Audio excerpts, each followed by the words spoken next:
Hi everyone, my name is Adarsh Mishra and आप देख रहे हैं यूथ नेशन कोडर्स। आज हम लोग बात करने वाले हैं अपने placement drive MCQs in Python के पार्ट 46 के बारे में, जिसमें हम लोग 20 के 20 एमसीक्यूज को यहाँ पे सॉल्व करने वाले हैं। सबसे पहले आते हैं हम लोग अपने पहले एमसीक्यू पे कि भाई what is the output of the following piece of code. तो यहाँ पे हम देख सकते हैं कि हमारी एक क्लास बनी हुई है। देन यहाँ पे हमारे दो मेथड है, एक है इनिट मेथड और दूसरा है मेरा गेट काउंट, जहाँ पे हम इनिट को कंस्ट्रक्टर भी कहते हैं।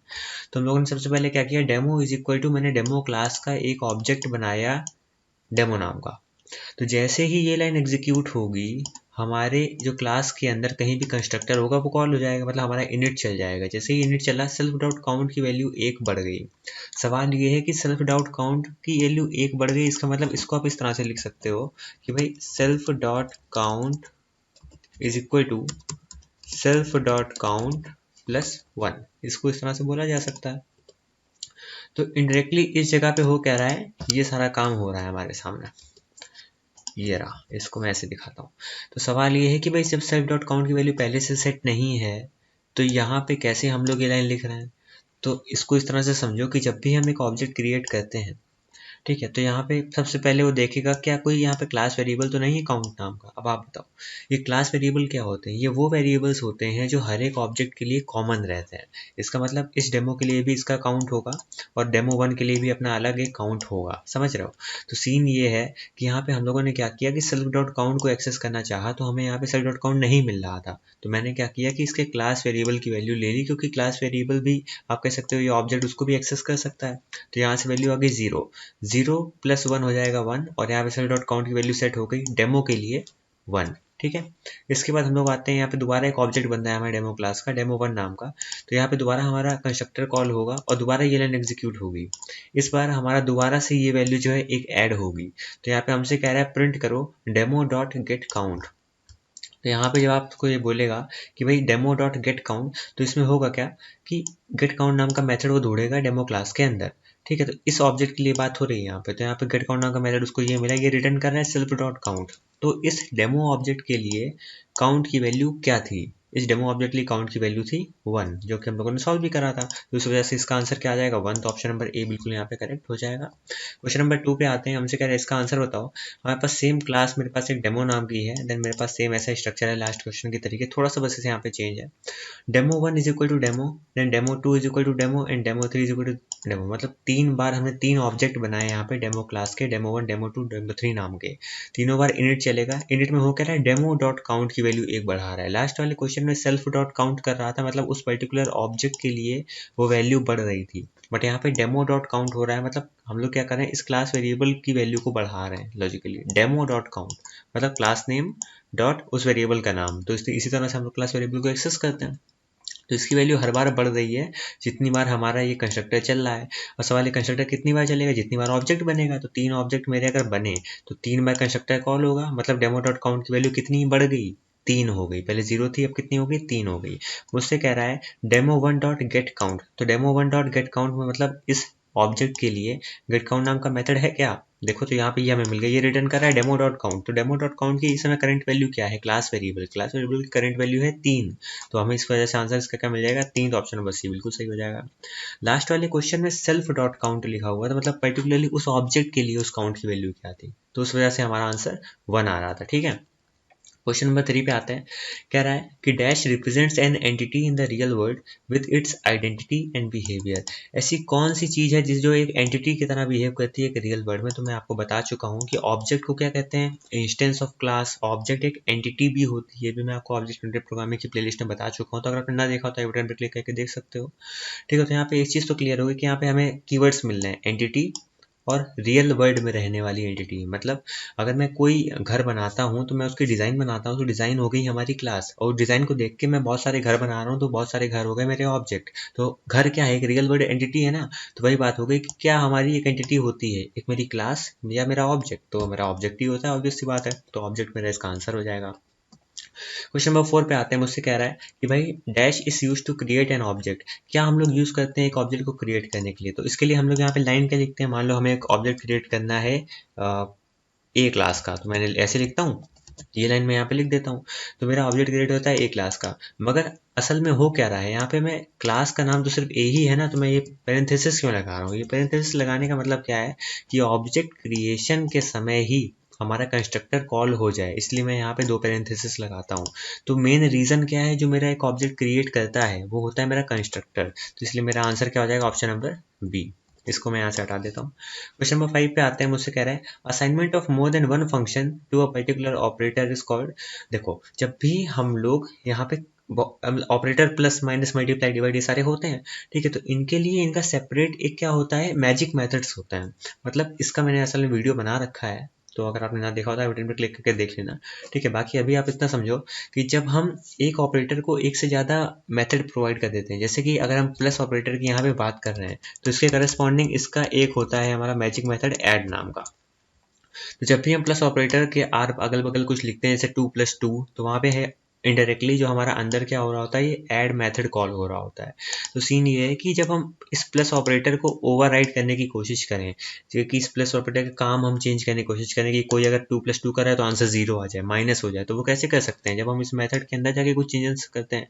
इस प्रोसेस को कहते हैं कि हम लोग ऑपरेटर को ओवरलोड कर रहे हैं। मतलब जो ऑपरेटर जो कि पहले सीधा साधा काम कर रहा था, मेरा एडिशन कर रहा था, उसको मैंने कुछ छेड़खानी करके उसकी वैल्यूज को चेंज कर दिया, वो अब कुछ और कर रहा है। मतलब पहले एडिशन कर रहा था, मगर ऑपरेटर ये रहेगा, अब करेगा सब्ट्रैक्शन। तो वो काम कैसे हो सकता है, वो होता है ऑपरेटर ओवरलोडिंग की मदद से। तो यहाँ पे सवाल ये था कि the assignment of more than one function to a particular operator. एक ऑपरेटर पे एक से ज्यादा फंक्शन को अगर हम रख देते हैं तो उसे क्या कहते हैं, ऑपरेटर ओवरलोडिंग। तो यहाँ पे ऑप्शन नंबर सी बिल्कुल सही है। इसका वीडियो मैंने दे रखा है बटन पे, तो वहाँ से देख लियो। क्वेश्चन नंबर 6 पे आओ। कह रहा है कि भाई एक हमारा ऐड नाम का फंक्शन है, देन मेरे पास एक क्लास ए है, एंड देन मेरे पास एक मेन फंक्शन भी है। मैंने मेन फंक्शन को कॉल किया, count is equal to A class का एक ऑब्जेक्ट बना काउंट नाम का।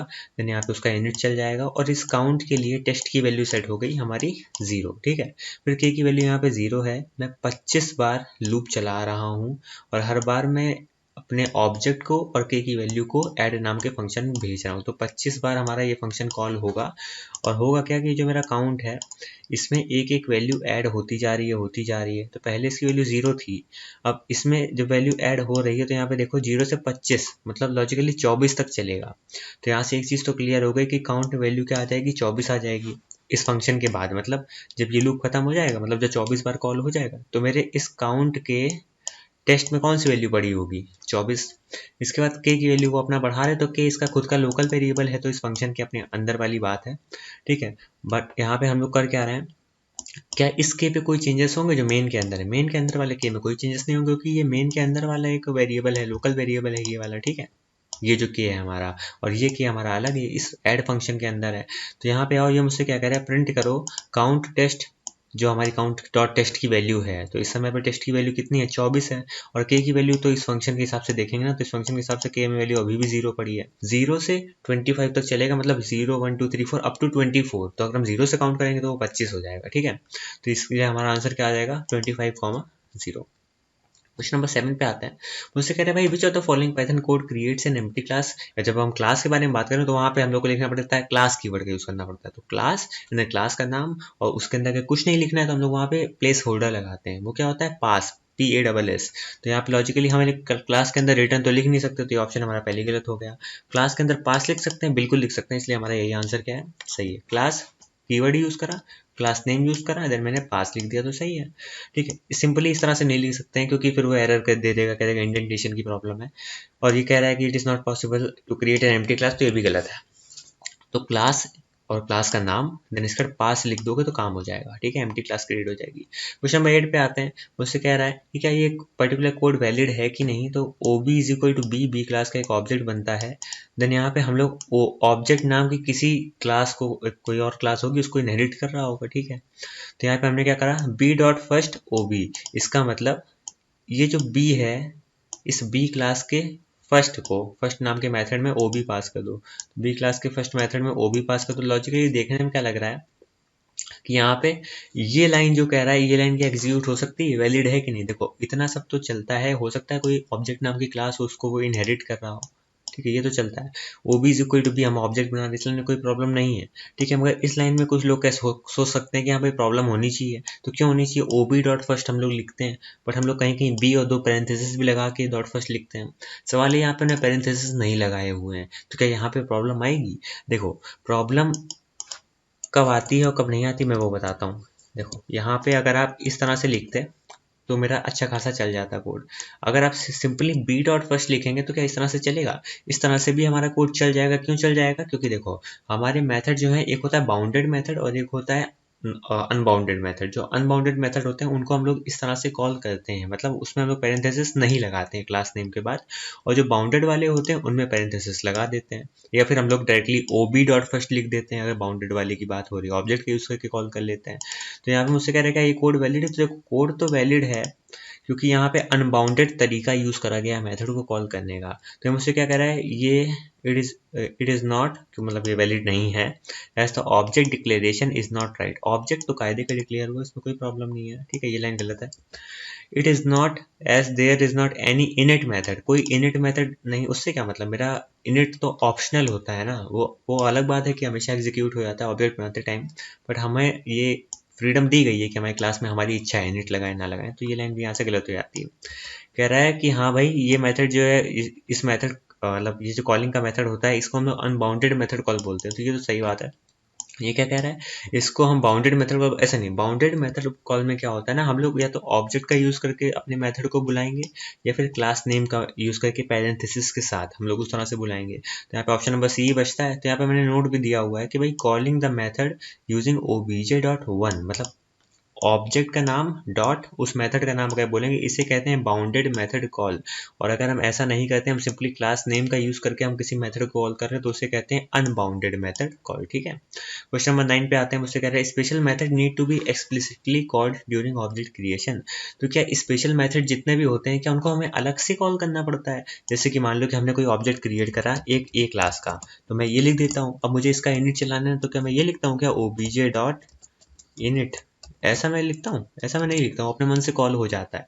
तो वही बात है, ये मुझसे कह रहा है कि स्पेशल मेथड जो होते हैं क्या उनको हमें अलग से कॉल करना पड़ता है ऑब्जेक्ट के क्रिएट करने के बाद? तो ऐसा तो नहीं, तो इसका आंसर आ जाएगा फॉल्स, वो अपने मन से ही कॉल हो जाते हैं। क्वेश्चन नंबर 10 पे आते हैं। मेरे पास एक क्लास डेमो है, then S is equal to demo, मैंने इसका एक ऑब्जेक्ट बनाया, ठीक है, एस नाम का, और मैं प्रिंट कर रहा हूँ एस। तो जब भी हम लोग किसी ऑब्जेक्ट को प्रिंट करेंगे तो हमारी क्लास के अंदर वो दौड़ेगा कहीं पे str मेथड है क्या, मैजिक मेथड। मैजिक मेथड वो मेथड होते हैं जिनके पहले 2 अंडरस्कोर और बाद में 2 अंडरस्कोर लगे होते हैं। इसके बारे में मैंने ऊप्स प्लेलिस्ट में अच्छे से डिस्कस कर रखा है, अगर आपने ना देखा हो तो आई बटन पे क्लिक करके देख सकते हो।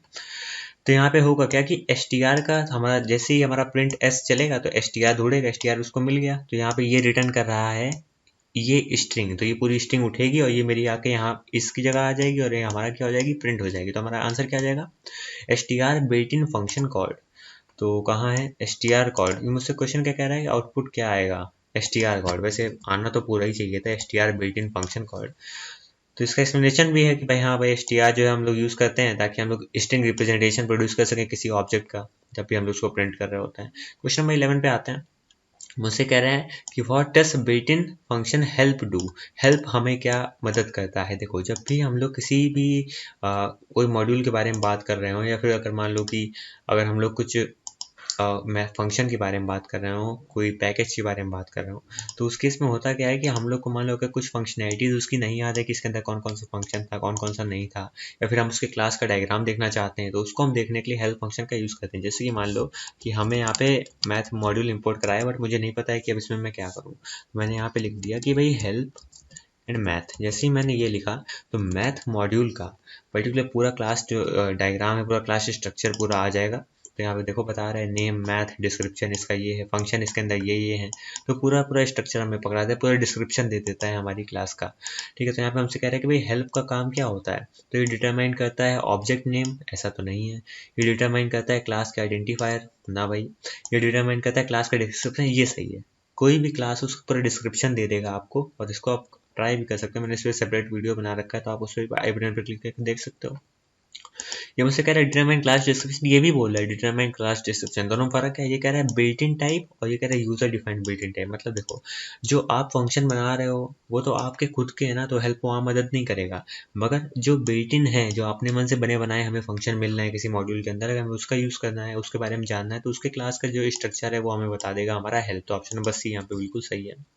क्वेश्चन नंबर 12 पे आते हैं। मुझसे कह रहा है कि भाई सिंगल लेवल इनहेरिटेंस का मतलब क्या है, कि भाई एक पेरेंट और उसका एक चाइल्ड, ठीक है, ये मतलब होता है सिंगल लेवल इनहेरिटेंस का। तो ये कहाँ लिखा है, एक सब class derive from class which in turn derive from another class। यहाँ पे 3 क्लासें लग गई, तो ये हमारा मल्टी लेवल हो गया। यहाँ पे सिंगल लेवल मतलब सिर्फ 2 क्लासें होंगी, तो ये तो यहाँ पे गलत हो गया। A single super class inherit from multiple सब क्लासेस, इसमें भी एक से दो से ज़्यादा क्लासेस का यूज हो रहा है, तो ये भी गलत हो गया। अ सिंगल सब class derives from single super class, ये सही। सिंगल सुपर क्लास है पेरेंट, पेरेंट क्लास को सुपर क्लास बोलते हैं, ठीक है। चाइल्ड क्लास को सब क्लास बोलते हैं। तो पेरेंट और चाइल्ड यहाँ पे दो क्लासें हैं, दोनों जो चाइल्ड है वो पेरेंट को इनहेरिट कर रही है, तो यहाँ पे इनहेरिटेंस का कॉन्सेप्ट यूज हुआ है। तो अगर ना आता हो तो आप बटन में क्लिक करके देख सकते हो। तो इसमें आंसर नंबर सी सही है, ठीक है। क्वेश्चन नंबर 13 पे आते हैं, कहते हैं इनमें कौन सा फंडामेंटल फीचर नहीं है हमारे ऑब्जेक्ट ओरिएंटेड प्रोग्रामिंग का। तो देखो यहाँ पे इनकैप्सुलेशन होता है, इनहेरिटेंस होता है, पॉलीमॉर्फिज्म होता है, इंस्टेंशिएशन मतलब जब हम किसी क्लास का ऑब्जेक्ट क्रिएट करते हैं उसे इंस्टेंशिएशन कहते हैं। तो ये क्या है, ये कोई एक फीचर थोड़ी ना है। हमारे ओप्स के फीचर क्या क्या है, इनकैप्सुलेशन, इनहेरिटेंस, एब्स्ट्रैक्शन, पॉलीमॉर्फिज्म। तो यहाँ पे इंस्टेंशिएशन कोई ऐसा फीचर नहीं है, तो यहाँ पे यही हमारा क्या हो जाएगा, आंसर हो जाएगा, क्योंकि वो कह रहा है नॉट अ फंडामेंटल फीचर। इंस्टेंशिएशन मतलब होता है creation of a instance of class, instance मतलब होता है object. Which of the following is most suitable definition for encapsulation, encapsulation के लिए सबसे सुटेबल कौन सी डेफिनेशन आपको यहाँ पे दिख रही है। तो एबिलिटी किसी क्लास की, देखो पहले मैं बता दूं इनकैप्सुलेशन होता क्या है। जैसे हम लोग क्या कहते हैं, एक क्लास के अंदर कुछ ऐसी चीज़ें हैं, कुछ ऐसे वेरिएबल्स हैं, कुछ ऐसे मेथड्स हैं जिनको प्राइवेट रखना चाहते हैं, ताकि दूसरी कोई क्लास उसके मेथड या उसके प्राइवेट वैल्यूज़ को एक्सेस ना कर पाए, ऐसा। इसके लिए मैं वैल्यूज़ को प्राइवेट कर देता हूँ, मेथड को प्राइवेट कर देता हूँ। इसके बारे में ब्रीफ एक्सप्लेनेशन अगर आपको चाहिए तो आई बटन पर क्लिक करके इनकैप्सुलेशन वाला वीडियो देख सकते हो, ऑब्जेक्ट ओरिएंटेड प्रोग्रामिंग वाली प्लेलिस्ट में डाला हुआ है। बट अभी इतना समझ लो कि ये क्या कहता है, दूसरी क्लासेस को प्रोहिबिट करता है, रोकता है अपने प्राइवेट चीज़ें, अपने प्राइवेट वेरिएबल्स, अपने प्राइवेट मेथड को यूज़ करने से। तो भाई यहाँ पे देखो कहाँ पे लिखा है, एबिलिटी किसी क्लास की ताकि वो डिराइव कर सके मेंबर दूसरी क्लास का, इसे इनहेरिटेंस कहते हैं, ठीक है। अगर एक क्लास दूसरी क्लास की चीज़ों से इनहेरिट कर रही कोई चीज़। Means of bundling instance variable and methods in order to restrict access, यहाँ पे ये पॉइंट इंपॉर्टेंट है कि रेस्ट्रिक्ट कर देता है एक्सेस कुछ सर्टेन क्लास मेंबर्स का, मतलब कुछ सर्टेन, कुछ कह सकते हो कि वेरिएबल्स हो गए, आपके इंस्टेंस वेरिएबल हो गया, उनको यहाँ पे रेस्ट्रिक्ट कर देगा, रोक देगा, कहेगा कि ये हमारी प्राइवेट चीज़ है, तो हमारी क्लास के अंदर एक्सेस कर सकते हो, क्लास के बाहर एक्सेस नहीं कर पाओगे। तो यही चीज़ होती है हमारी इनकैप्सुलेशन। तो ऑप्शन नंबर बी ही हमें यहाँ पे सही मिल गया, तो ये हमारा आंसर है। क्वेश्चन नंबर 15 पे आते हैं, कह रहे हैं methods of class that provide access to private member of class. देखो प्राइवेट मेंबर्स को अगर सेट करना है तो उसके लिए होते हैं सेटर मेथड, और उसको अगर उसकी वैल्यू को गेट करना है क्लास के बाहर से तो उसके लिए होते हैं गेटर मेथड। तो हमारा इसका answer directly option number A सही है, सेटर एंड गेटर मेथड, ठीक है। क्वेश्चन नंबर 16 पे आते हैं, कह रहे हैं which of the following is false about protected class member. Protected class member वो हमारे वेरिएबल्स होते हैं, वो हमारे इंस्टेंस वेरिएबल कह सकते होते हैं, जिनमें एक अंडरस्कोर लगा होता है। प्राइवेट में क्या होता है, 2 अंडरस्कोर लगे होते हैं। तो यहाँ पे मुझसे कह रहा है इसमें से क्या गलत है प्रोटेक्टेड क्लास मेंबर के बारे में, कि वो एक अंडरस्कोर से रहते हैं, ये तो सही बात है कि उनको एक्सेस कर सकते हैं सब क्लासेस से, ये भी कॉमन सी बात है बिल्कुल। इनको एक्सेस कर सकते हैं नेम मैंगलिंग मेथड से, ये यहाँ पे गलत है। नेम मैंगलिंग से हम लोग सिर्फ प्राइवेट वैल्यूज को एक्सेस कर सकते हैं, प्रोटेक्टेड को हम लोग एक्सेस नहीं कर सकते हैं। तो यहाँ पे मतलब नेम मैंगलिंग का यूज करके प्रोटेक्टेड को नहीं हम एक्सेस कर सकते, इसका कॉन्सेप्ट यूज करके। तो यही हमारा आंसर जो है यही फॉल्स है, तो ये हमारा ऑप्शन सही हो गया। यहाँ पे क्वेश्चन नंबर 17 पे आते हैं, ये कह रहा है एक भी आपको एक फॉलोइंग स्टैक दिया गया है, यहाँ पे ये आपका स्टैक है टॉप टू बॉटम। तो स्टैक आप जानते ही हो, लास्ट इन फर्स्ट आउट वाला कॉन्सेप्ट होता है। जैसे कि आप अगर 5 किताबें रखना चाहते हो तो बुक ए पहले यहाँ आई, बुक बी, बुक सी, बुक डी और बुक ई। तो 5 किताबें आपकी ऐसे आ गई। अब अगर आपको निकालना है तो सबसे पहले आप बुक ई निकालोगे, जो सबसे लास्ट में गई वो सबसे पहले बाहर आएगी, इसीलिए इसको last in first out concept भी कहते हैं, ठीक है। तो यहाँ पे क्वेश्चन मुझसे क्या कह रहा है कि आपको ये स्टैक दिया गया है, इसको मैं यहाँ पे लिखना ज़्यादा पसंद करूँगा, ठीक है, ऐसा। अभी मेरे ख्याल से आपको विजिबल भी होगा। तो मुझसे कह रहा है कि भाई ये फंक्शन चलाने के बाद हमारे स्टैक के क्या हाल होंगे। तो मुझसे कह रहा है कि ये स्टैक हमारा स्टैक 1 में चला गया। अब मुझसे कह रहा है क्या ये एम्प्टी है, तो ये खाली तो नहीं, इसमें वैल्यूज़ पड़ी हैं, तो ये हमारा एग्जीक्यूट नहीं होगा। एल्स में आए एक S1 नाम का स्टैक बना जिसमें 4 डिब्बे थे, तो मैं कहता हूँ 4 डिब्बे हैं जो कि आपको अभी दिखेंगे भी स्क्रीन पे। यहाँ पे देखो ये मुझसे कह रहा है जब तक मेरा स्टैक एम्प्टी नहीं हो जाता है, ठीक है, जब तक मेरा स्टैक एम्प्टी नहीं हो जाता है तब तक उसमें एक एक वैल्यू पुश करो, जो हमने दूसरा स्टैक बनाया है उसमें एक वैल्यू पुश करो। अब ये जो ऑर्डर है टॉप टू बॉटम है, मतलब सबसे ऊपर 7 होगा, उसके नीचे होगा 12, उसके नीचे 1, उसके नीचे 5, उसके नीचे 4, उसके नीचे 2।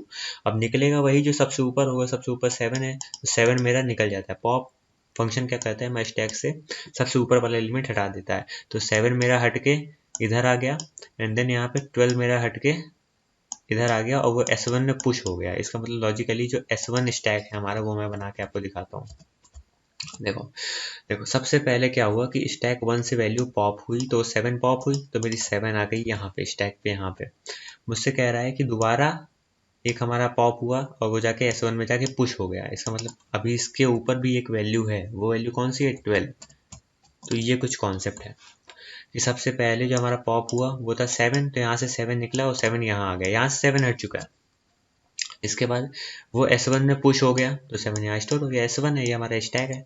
मुझसे कह रहा है स्टैक 1 डॉट पॉप। इसका मतलब कि यहाँ से हम दोबारा से एक वैल्यू और उठाएंगे और यहाँ पे इसे पॉप कर देंगे, हटा देंगे। यहाँ से 12 उठा और 12 आके हम लोगों ने यहाँ पे S1 में पुश कर दिया तो 12 इधर आ गया। अब हम क्या कर रहे हैं, S1 जो मेरा स्टैक ये है इसमें एक वैल्यू पॉप करो और दूसरी वैल्यू पॉप करो, दोनों का मल्टीप्लाई कर दो तो 12 और 7 दोनों पॉप हो गए। ठीक है, इन दोनों का मल्टीप्लाई कितना 12 से बन जाए 84 और 84 को दोबारा पुश कर दो इस स्टैक में तो मेरी ये वैल्यू आ गई 84। ठीक है, अब मुझसे कह रहा है कि दोबारा आते हैं। अभी यहाँ क्या मेरा स्टैक एम्प्टी है, तो स्टैक मेरा एम्प्टी नहीं है। तो कह रहा है दोबारा से उस स्टैक से एक वैल्यू पॉप करो, तो यहाँ से वैल्यू पॉप हुई और 1 आई और 1 जो है हमारे S1 में पुश हो गई तो मेरा 1 जो है इधर आ गया। 1 मेरा पुश यहाँ से 1 चला गया। ठीक है, देन मुझसे कह रहा है दोबारा स्टैक को पॉप करो और S1 में जाके जो वैल्यू आई उसे पुश कर दो। मतलब यहाँ से वैल्यू हमारी क्या हुई, पॉप हुई और यहाँ जाके वो वैल्यू हमने पुश कर दी। टॉप से बॉटम दिख रहा है, मतलब अगर आप इसको इस तरह से देखो, सबसे ऊपर 5, उसके नीचे 1, उसके नीचे 84 है। फिर मुझसे कह रहा है S1 को पॉप करो और S1 को दोबारा से पॉप करो और उसको मल्टीप्लाई कर दो। मतलब ऊपर की दो वैल्यूज को पॉप करो और उसको मल्टीप्लाई करके दोबारा रख दो S1 में ही।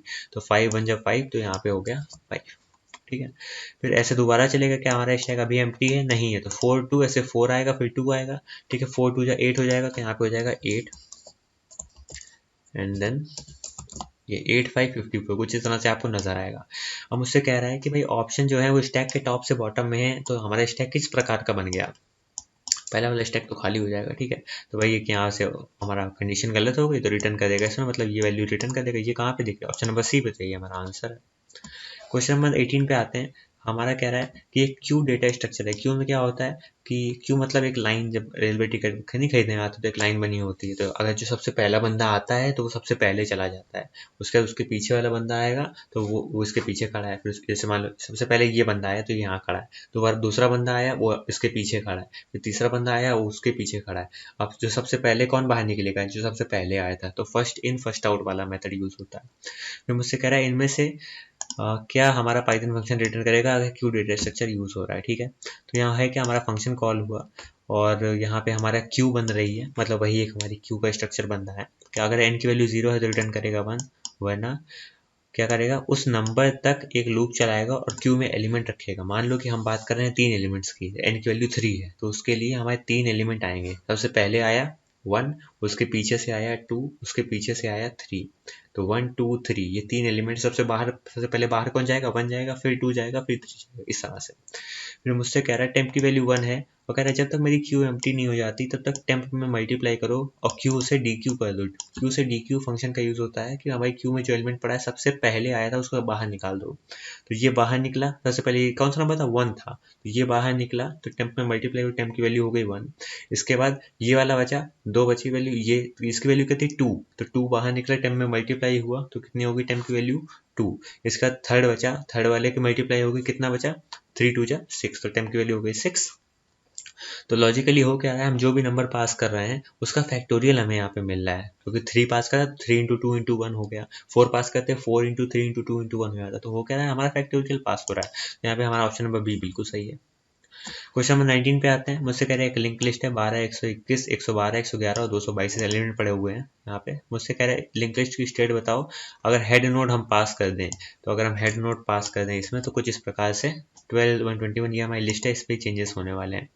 तो हमारा हेड नोड पास हुआ, मतलब इसका एड्रेस हमने पास कर दिया, temp is equal to head. Temp भी अभी किसको पॉइंट आउट कर रहा है, इस नोड को। कह रहा है क्या हेड मेरा नन है, क्या ये नन वैल्यू है, ऐसा तो नहीं है, तो इधर है। कह रहा है जब तक टेम्प का नेक्स्ट नहीं हो जाता नन, मतलब जब तक टेम्प का जो नेक्स्ट वैल्यू है नन ना हो जाए तब तक ये दो काम करो। तो सबसे पहले टेम्प की वैल्यू ये है, ठीक है, इधर आओ। कह रहा है टेम्प के डेटा में रख दो टेम्प के नेक्स्ट का डेटा और उसमें ऐड करने के बाद, मतलब 121 और 121 इसके टेम्प के नेक्स्ट का डेटा है, कह रहा है उसमें टेम्प का डेटा जोड़ के टेम्प के डेटा में रख दो। तो टेम्प का डेटा क्या है अभी 12, वो कह रहा है 121 में 12 को ऐड करके इसकी जगह पे रख दो। तो कितनी वैल्यू हो जाएगी 133 हो जाएगी। तो यहाँ पे आ गया 133। ये कह रहा है temp is equal to temp का नेक्स्ट, मतलब अब टेम्प जो है हमारा यहाँ पे आ गया। दोबारा आते हैं यहाँ वाइल लूप में, कह रहा है क्या टेम्प का नेक्स्ट नन है क्या टेम्प का नेक्स्ट नन है, ऐसा तो नहीं है। तो कह रहा है टेम्प के डेटा को ऐड करो टेम्प के नेक्स्ट डेटा से और टेम्प की जगह रख दो। तो यहाँ पे इसको और इसको हमने ऐड किया तो कितना हो जाएगा, यहाँ आ जाएगा 3 3 2, तो 233 आ जाएगा। ठीक है, इसके बाद हम दोबारा क्या करेंगे, टेम्प को एक और बढ़ा देंगे। टेम्प अब हमारा इधर आ गया, इसको पॉइंट आउट कर रहा है। दोबारा क्या टेम्प का नेक्स्ट नन है, क्या टेम्प का नेक्स्ट नन है, नेक्स्ट ये है टेम्प का। तो कह रहा है नहीं, नन तो नहीं है। दूसरे क्या टेम्प के डेटा में ऐड करके रख दो उसे। तो हमारा क्या हो जाएगा, ये प्लस ये। अब इसको सॉल्व करो तो कितना हो जाएगा 223। तो 223 हो जाएगा मेरा, तो इसको लिख दिया 223। फिर इसका टेम्प का टेम्प का नेक्स्ट, मतलब टेम्प इधर आ गया। अब ये मुझसे कह रहा है कि भाई क्या टेम्प का नेक्स्ट नन है क्या, तो टेम्प ये है, तो टेम्प का नेक्स्ट क्या हो गया, ये क्या ये नन है, ऐसा तो नहीं है। तो क्या करेगा, उसमें ऐड कर दो दोनों की वैल्यू। तो इसका आ जाएगा 333। ठीक, फिर इसका टेम्प की वैल्यू एक और बढ़ गई, टेम्प यहाँ पे आ गया। अब ये लूप चला, ये कह रहा है क्या टेम्प का नेक्स्ट नन है क्या। अब टेम्प तो आखिरी में बचा, इसका नेक्स्ट तो कुछ है नहीं, तो नन ही होगा। तो यहाँ पे ये कंडीशन जो है हो जाएगी फॉल्स, तो बाहर आएंगे। तो ये हमारी लिंक लिस्ट कुछ ऐसी दिख रही है। अब ये इसमें से कौन सा ऑप्शन मैच कर रहा है, ऑप्शन नंबर सी मैच कर रहा है। देखो तो हमारा ये आंसर हो गया। क्वेश्चन नंबर 20 पे आते हैं। मुझसे कह रहा है ये हमारी लिंक लिस्ट दी गई हेड से लेके टेल तक। ठीक है, इसके बाद मुझसे कह रहा है कि अगर क्या हमारा पाइथन फंक्शन रिटर्न करेगा अगर हम हेड नोट पास कर रहे हैं और 3 पास कर रहे हैं। ठीक है, तो यहाँ पे हम इसको इस तरह से देखना है कि हेड की जगह हेड नोट पास हो रहा है, एन की जगह मेरी वैल्यू क्या है यहाँ पे 3, मैं यहाँ पे 3 लिखे दे रहा हूँ, एन इज इक्वल टू 3। ठीक है, अब हमें यहाँ पे देखना है कि इसका क्या होगा आंसर। इसको मैं उठा के इस तरह से लिख देता हूँ। ठीक है, टेम्प में हेड को रिफर कर रहा है, मतलब हेड भी यहाँ है और टेम्प भी इसको रिफर कर रहा है। क्या हेड मेरा नन है, ऐसा तो नहीं है। तो आई की वैल्यू हो गई 1, तो आई की वैल्यू 1 है।